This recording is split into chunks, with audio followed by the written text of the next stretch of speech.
ನಮಸ್ಕಾರ. ನನ್ನ ಹೆಸರು ರಾಧಿಕಾ. ನಾನು ಮೈಸೂರಿನೋಳೆ, ಆದರೆ ನಾನು ಇರೋದು ಸಿಂಗಾಪುರ್ನಲ್ಲಿ. ನನಗೆ ಕಳೆದ ವರ್ಷ ನವೆಂಬರಲ್ಲಿ ಬಲಗೈ ಎತ್ತಕ್ಕಾಗದಿರೋಂಗೆ ಆಯಿತು ಸಡನ್ ಆಗಿ. ಅವಾಗ ನಾನು ಹೇಗಿದ್ರು ಮೈಸೂರಿಗೆ ಬರ್ತಿದ್ದೆ ಅಂದ್ಬಿಟ್ಟು ಬಂದು ಇಲ್ಲಿ ಅಪೋಲೋದಲ್ಲಿ ಡಾಕ್ಟರ್ ನಿತಿನ್ ಅಂತ ಆರ್ಥೋ ಡಾಕ್ಟರ್ ಇದ್ದಾರೆ, ಅವ್ರಿಗೆ ತೋರಿಸಿದೆ. ಅವರು ನನಗೆ ಅವಾಗ ಇದು ಫ್ರೋಜನ್ ಶೋಲ್ಡರ್ ಆಗಿದೆ ಅಂದ್ಬಿಟ್ಟು ನನಗೆ ಫಿಸಿಯೋಥೆರಪಿ ಹೇಳಿದ್ರು ಅಪೋಲೋದಲ್ಲೇ. 10 ದಿವಸ ನಾನು ಫಿಸಿಯೋಥೆರಪಿ ಸೆಷನ್ ತೊಗೊಂಡೆ. ಸುಮಾರು ನನಗೆ ಕೆಲವೊಂದು ಸ್ವಲ್ಪ ಇಂಪ್ರೂವ್ಮೆಂಟ್ಸ್ ಕಾಣಿತ್ತು. ಆದರೂ ಬಲಗೈ ಆಗಿದ್ದರಿಂದ ನನಗೆ ಕೈ ಪೂರ್ತಿ ಎತ್ತಕ್ಕಾಗ್ತಿರ್ಲಿಲ್ಲ ಅಂದ್ಬಿಟ್ಟು ಅವರು ನಿತಿನ್ ಹೇಳಿದ್ರು, ನನಗೆ ಬೇಕು ಅನಿಸಿದ್ರೆ ನಾನು ಈ ಸ್ಟೀರಾಯ್ಡ್ ಇಂಜೆಕ್ಷನ್ಸ್ನ ನಾನು ಬಲಗೈಗೆ ತಗೋಬೋದು ಅಂತ. ಅದಕ್ಕೆ ಅವರು ನನಗೆ ಡಾಕ್ಟರ್ ಪ್ರಕಾಶ್ HK ಅವರಿಗೆ ರೆಫರ್ ಮಾಡಿದ್ರು, ಅನಸ್ತೇಷಿಯನ್ಗೆ. ನೀವು ಅವ್ರ ಹತ್ರ ಹೋಗಿ ನೋಡಿ ಅಂತ.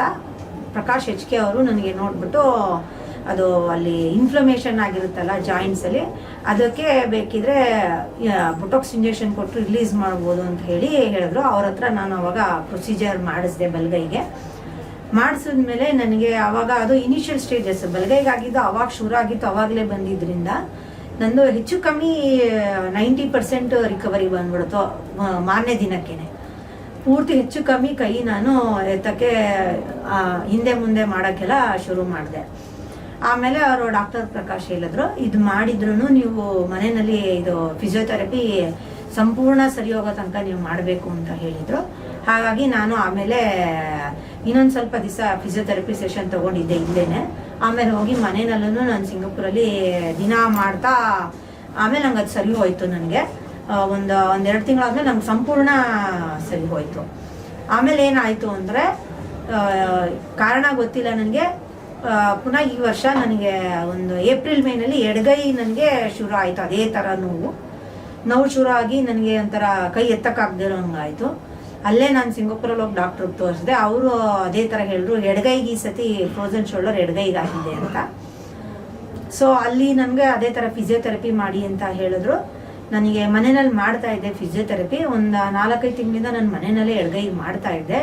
ಈ ಸತಿ ಯಾಕೋ ಕಾಣೆ ನನಗೆ ಎಡಗೈಗೆ ಫಿಸಿಯೋಥೆರಪಿನಲ್ಲಿ ಅಷ್ಟೊಂದು ನನಗೇನು ಇಂಪ್ರೂವ್ಮೆಂಟ್ಸ್ ಆಗ್ತಿದೆ ಅಂತ ಅನ್ನಿಸ್ಲಿಲ್ಲ. ಒಂದು ಸ್ವಲ್ಪ ಸಡಿಲ ಬಿಟ್ಟಿತ್ತು ಫಿಸಿಯೋಥೆರಪಿನಲ್ಲಿ. ಹಾಗಾಗಿ ಇವಾಗ ಈ ಸತಿ ನವೆಂಬರಲ್ಲಿ ಮೈಸೂರಿಗೆ ಬಂದಾಗ ಪುನಃ ಡಾಕ್ಟರ್ ಪ್ರಕಾಶ್ ಅವ್ರನ್ನೇ ಕಂಡೆ. ಅವರು ಅದೇ ಥರ ನನ್ನ ಬಲಗೈಗೆ ಮಾಡಿದ್ದಂಗೆ ಎಡಗೈಗೂ ಈ ಸತಿ ಪ್ರೊಸೀಜರ್ ಮಾಡಿದ್ಮೇಲೆ ನಂದು ಹೆಚ್ಚು ಕಮ್ಮಿ ಒಂದು 60% ಇಂಪ್ರೂವ್ಮೆಂಟ್ ಬಂದಿದೆ ಈ ಸತಿ ಎಡಗೈಗೆ.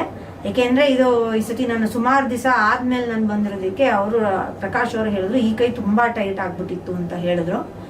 ಸೊ ಆ ಕಾರಣಕ್ಕೂ ಏನೋ ಆದರೂ 60% ಮೇಲೆ ಇಂಪ್ರೂವ್ಮೆಂಟ್ ಬಂದಿದೆ ಒಂದೇ ದಿನದಲ್ಲಿ ಅವ್ರ ಹತ್ರ ನಾನು ಇದು ಪ್ರೊಸೀಜರ್ ಮಾಡಿಸಿದ್ಮೇಲೆ.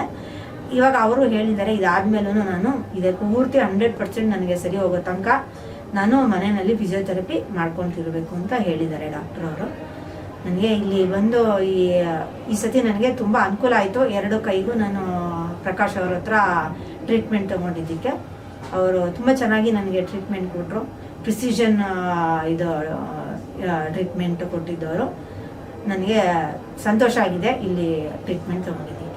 ನಾನು ಇಲ್ಲಿ 2 ಕೈಗಳಿಗೂ ಬಂದು ನಾನು ಫಿಸಿಯೋಥೆರಪಿ ಮತ್ತು ಈ ಬೊಟಾಕ್ಸ್ ಇಂಜೆಕ್ಷನ್ಸ್ನ ಈ ಅಪೋಲೋ ಮೈಸೂರಿನಲ್ಲಿರುವ ಈ ಅಪೋಲೋ ಹಾಸ್ಪಿಟಲ್ನಲ್ಲಿ ತಗೊಂಡು ನನಗೆ ಗುಣ ಕಂಡಿದೆ.